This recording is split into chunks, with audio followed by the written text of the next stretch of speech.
ဒီဘက်တစ်ခြားအပင်နဲ့ဒီဘက်တစ်ခြားအပင်ကဘာဖြစ်လို့ကွာသွားတာလဲတူတူပဲစိုက်တယ်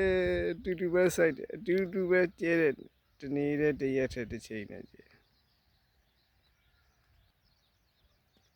ဘာဖြစ်လို့လဲဆိုတော့ဒီဘက်ကမြေဆိုးများတယ်ပင်လေးတွေတည်တယ်မထားနိုင်ဘူးမျိုးကလည်းတီဗီယနိုင်မျိုးဖြစ်တယ်